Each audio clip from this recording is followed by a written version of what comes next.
All right, seed trial going on today. So in my farming career, sorry about the wind, but it is Saskatchewan, it happens. In my farming career, I've only ever grown Invigor Canola. 233, 357, 345 I think, 356. We had some 340 going in, which is going in right now.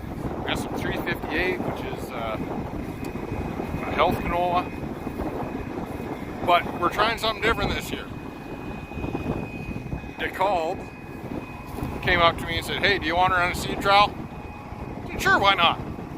So we're getting 8 varieties total. Actually 7. Because one of our checks is 340. So we're going to do 340 at 2 different rates. We've been seeding at, so assuming 60%, they're doing 70. So we've got one Invigor, what do you call it? Commercial. I think there's 4 Dekalb commercials, and then 2 experimentals. All of them are very similar in maturity and stand and all that. So this is going to be interesting. I've never done this before. A little different than what Dad has done before. So we're logging everything on Climate Field View.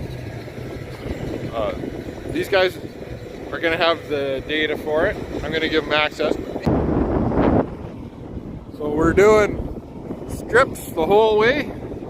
This is a mile long. We should get about, we figure, like if you take out the overlap kind of here and screwing around, we should get about 6 acres on most of them, and then 5 on the experimental, because that's all the seed they gave us. So the girls are out marking lines on the plots. The TKW does change on some of these, so we got 1, 2, 3, 4, 5 Dekalb. Oh no, these aren't all mine. These are too many. Yeah, I'm not. Uh-oh. Oh no. That's good. Dad just fired up the other fan. So we're gonna sow them end to end, clean out, and then put a new one. So the far end is going to be our show end. So the 2 that are 5 acres are going to come this way. And we're just going to have a cutoff during harvest, and we'll go, okay, this is 5 acres. We'll compare it all. We'll be coming back to this several times during the year. I don't know why the girls are hiking out there when they could have drove.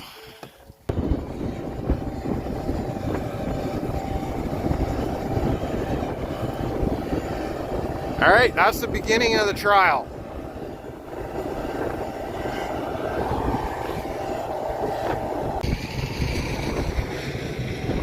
So this one is L340 Invigor.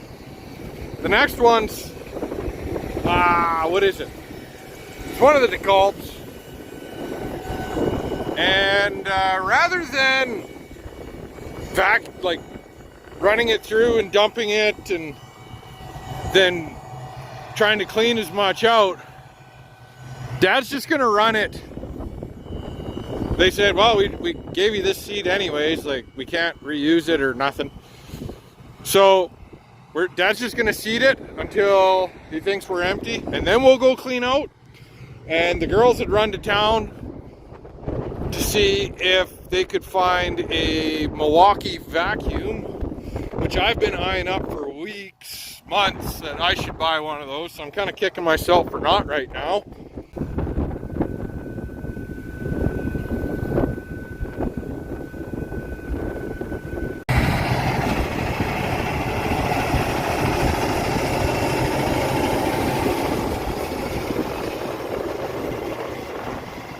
All right, so we got the trial all in. Pretty happy with how things went. Could have been better. Again, wish I had a vacuum. That would have been nice. As far as things are going, this is the field that I was running up and down with the Fury high-speed disc, just sizing the pea stubble. Talking with a few of the neighbors, they're having the same troubles as we are this year. All the pea stubbles just not breaking down. It's real clingy. And they were out trying to harrow, and harrowing pea stubble is like the seventh circle of hell for me. We ran the disc over it. This is obviously not the best spot to do an analysis, but you know, this coming up here was pretty heavy. And this strip, somewhere around here, was where I was, yeah, it's like these four kind of thing. I was doing, it was starting to get a little bit tough at night, so it didn't do as good of a job, but it still did pretty good. It's plinkoing its way through, which is really nice. You just don't want it to be continually building up, because then it starts pushing that shank back, and then your fertilizer's riding high. And sometimes if it gets really bad, it'll actually lift up the shank, and so your seed's not getting in. You know, it'll grab and drag a little bit, like over here, and then it'll just fall off and bounce its way through. It's leaving a pretty nice finish. Pea stubble always looks like an uglier finish until you wait a couple of days. Where it's heavy, it does look a little bunchy where the stubble was heavy. We'll take a look at this. Kinda, it's a little worse over here. Where it's really heavy, it does look a little bunchy, but that'll, a couple days, it'll flop down. Especially a good rain, it'll go flat, and it'll look pretty much like this or better. See, this is kind of a little trashy. This is where it was tough. And this will give you an idea.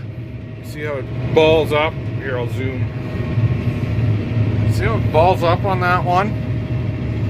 But it balls up to the point where it falls off. It's not yanking the fertilizer shank back. Just keeping an eye on things.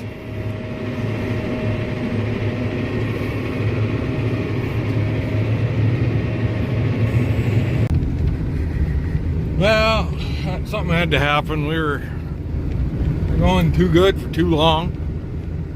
Pretty sure I know what Dad was talking about when he called me over the phone. I just got back to the yard, grabbed some fertilizer, and he goes, you better grab my truck. We got an issue on our hands.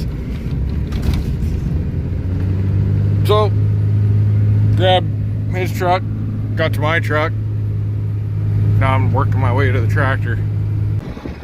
It's like, we could cut that and weld it, and, like I said, square it off if it needs to be forward, but I don't know why. I don't know whether I guess a few inches, you wouldn't think it make that much difference on trash clearance, as long as it's not hitting on something when it comes up or something.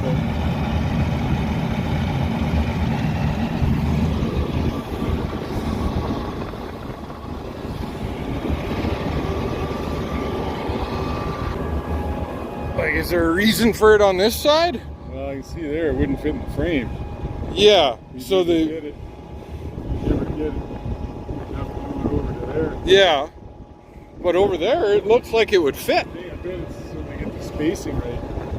Yeah, on here for sure. But maybe the other side. The others, that looks like we could fix it later. Oh, it's got a cloth anyway. Yeah.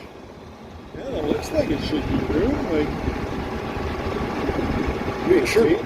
I should have a tape measure. 3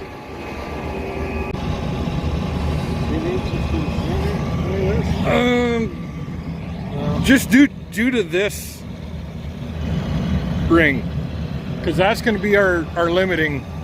Yeah, so it's 13 and a half to the out end, but it doesn't really. No, won't fit.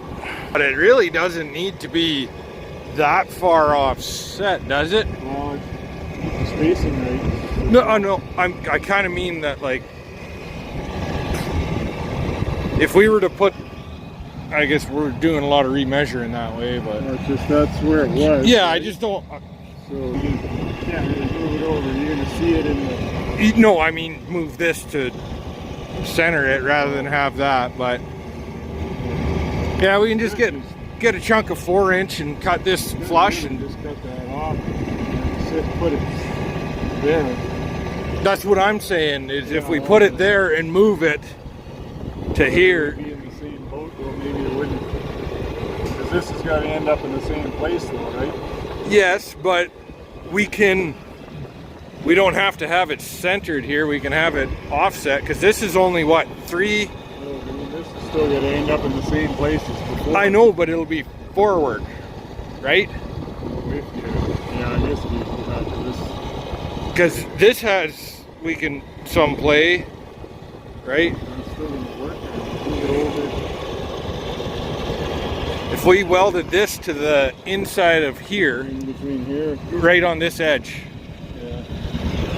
because you're only talking an inch. Yeah, it might not go into a freaking Oh, those stupid. knob thing on the Yeah. back. Okay. Wow. Probably why it's made that way. Take it to the shop and weld it. Shop and I can weld that. zip, yeah, zip that. I guess we just have to zip it off clean. And probably Just- should be able to. Just square it. If we go back a hair, it wouldn't hurt. Yeah, I know.